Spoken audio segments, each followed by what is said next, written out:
अरे ये क्या है? रोटी के पराठे। তো চলো আজকে বানানো যাক রুটির পরোটা বা চিলা। কাল রাতেই রুটিগুলো বেঁচে গিয়েছিল, তো ভাবলাম রুটিগুলো নষ্ট না করে এগুলোকে দিয়েই নতুন কিছু বানানো যাক। এবার অনেকেই বলবে যে রুটিগুলো তো চা দিয়েও খাওয়া যেত, তো হ্যাঁ খাওয়া তো যেতই, কিন্তু যেহেতু আমার রান্নার চ্যানেল তো আমাকে প্রতিদিন কিছু না কিছু নতুন তো ট্রাই করতেই হয়। তো প্রথমেই আমি রুটিগুলোকে জল দিয়ে ভিজিয়ে একটু আটার মতো মেখে নিয়েছিলাম, তারপর ওর মধ্যে কেটে রাখা সবজিগুলো দিয়ে পরোটা বা চিলার মতো ভেজে নিয়েছি।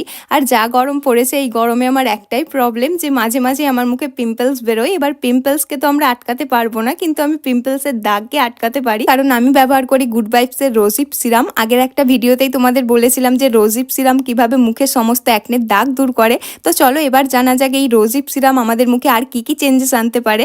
এর মধ্যে রয়েছে vitamin C plus vitamin E plus vitamin A, যেটা আমাদের মুখে ইনস্ট্যান্ট গ্লো এনে দেয়, আমাদের মুখকে উজ্জ্বল করে তোলে। আর এটা তোমরা পেয়ে যাবে মাত্র 200 টাকার মধ্যে, তাও আবার 1 মাস ধরে ব্যবহার করতে পারবে, কারণ মাত্র 2 ফোঁটাই পুরো মুখের কাজ হয়ে যাবে। তো এটা যদি কিনতে চাও তাহলে কিউআর কোড স্ক্যান করে নাও, অথবা এটা পেয়ে যাবে purple.com এ। আজকে আমি বানাবো পাকা আমের লাড্ডু। অনেকদিন থেকে ওয়েট করছিলাম বাজারে কবে ভালো পাকা আম পাওয়া যাবে। এমনিতে পাকা আম তো অনেকদিন থেকেই পাওয়া যাচ্ছিল, তবে আমের কালারগুলো খুব একটা ভালো হতো না। আজকে ফাইনালি ভালো আম পাওয়া গেছে। আমের লাড্ডু তৈরি করার জন্য কিন্তু নারকেলও লাগবে। নারকেলটাকে আমি প্রথমে মিক্সিতে গ্রাইন্ড করে নিয়েছিলাম, তোমরা চাইলে কিন্তু কুড়েও নিতে পারো। এরপর আমের মধ্যে অল্প চিনি আর একটা এলাচ দিয়ে আমের পেস্ট তৈরি করে নিয়েছিলাম। তারপর কড়ার মধ্যে প্রথমেই নারকেলটাকে কিছুক্ষণ নেড়ে নেওয়ার পর ওর মধ্যে আমের পেস্ট আর একটু গুঁড়ো দুধ দিয়ে আবারও ভালো করে নেড়ে নিতে হবে। তারপর ছোট ছোট লাড্ডুর মতো পাকিয়ে লাড্ডুগুলোকে ড্রাই নারকেলের কোটিং করে দিয়েছিলাম।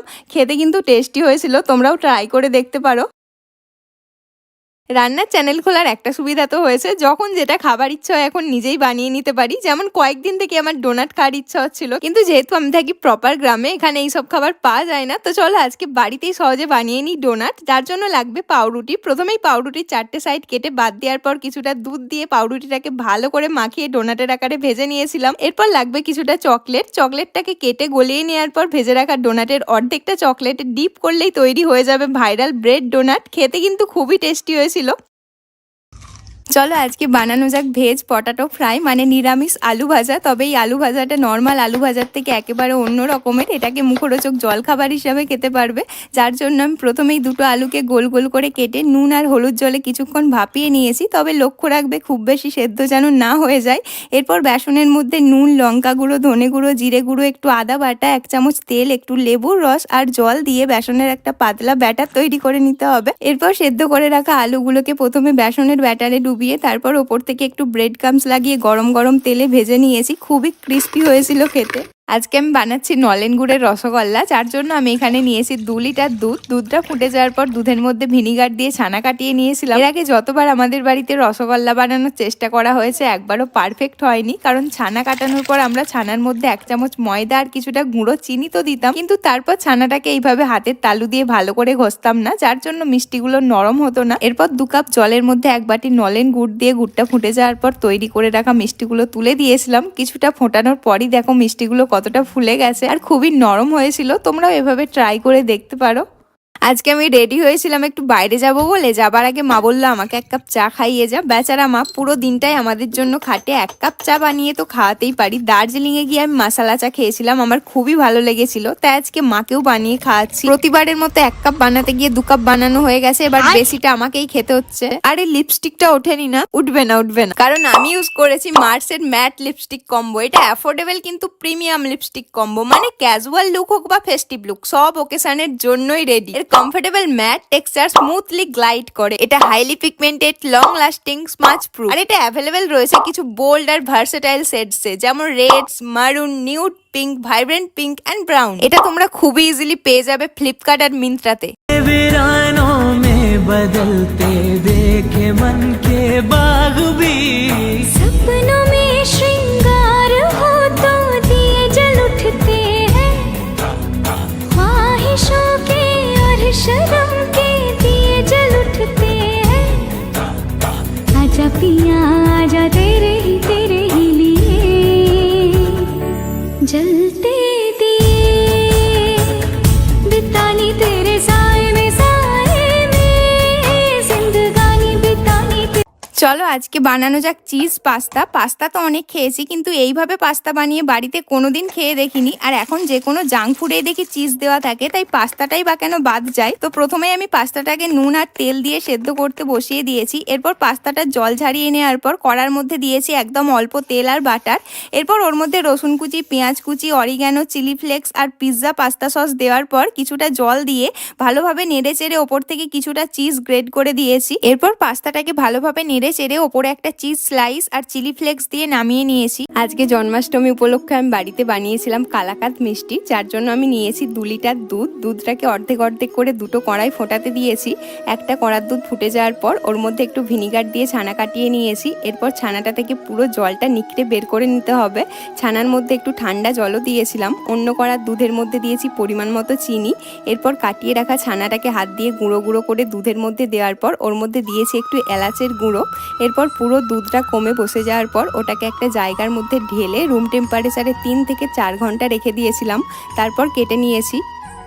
আজকে আমরা যাবো একটা অন্নপ্রাশন বাড়িতে, যার জন্য এখানে সবাই মিলে রেডি হচ্ছিলাম। বোন এখানে জামাটা আয়রন করছিল আর আমি দেখছিলাম আমি কি পরে যাব। হাতে একদম অল্প টাইম ছিল, পার্লার যাওয়া তো দূরের কথা। তাই আমি এখানে প্রথমে কিছুটা বরফ দেওয়া জলে নিজের মুখটাকে ডুবিয়ে রেখেছিলাম, যার ফলে আমার মুখটা হয়ে গিয়েছিল একদম ঠান্ডা। এরপর আমি বানাচ্ছি একটা ফেস প্যাক, যার জন্য আমি ব্যবহার করছি গুড ভাইবস এর উপটান পাউডার। এরপর ওর মধ্যে দিয়েছিলাম 2 চামচ দুধ। এই পাউডারটা একদম ন্যাচারাল উপকরণ দিয়ে তৈরি। এর মধ্যে রয়েছে নিম, হলুদ আর কেশরের গুণাগুণ, যেটা আমাদের মুখে সমস্ত ট্যানকে উঠিয়ে দেয় আর আমাদের মুখে এনে দেয় একটা ইনস্ট্যান্ট গ্লো। এটা মাখার পর মাত্র 10 মিনিট রেখেছিলাম আর মুখটা মোছার পরই দেখো আমার মুখটা কতটা চকচক করছে। আজকে কিন্তু আমি কোনো মেকআপ করিনি, কেবলমাত্র লিপস্টিকটাই লাগিয়েছি। তো এই পাউডারটা তোমরা কিনতে চাইলে আমি প্রোডাক্টটা ট্যাগ করে দিয়েছি। আর কলকাতা, চেন্নাই, ব্যাঙ্গালোর এবং হায়দ্রাবাদে 2 ঘন্টার মধ্যে ডেলিভারি অ্যাভেলেবেল রয়েছে। এছাড়া কোচি এবং কলামে তোমরা সেম ডে ডেলিভারি পেয়ে যাবে।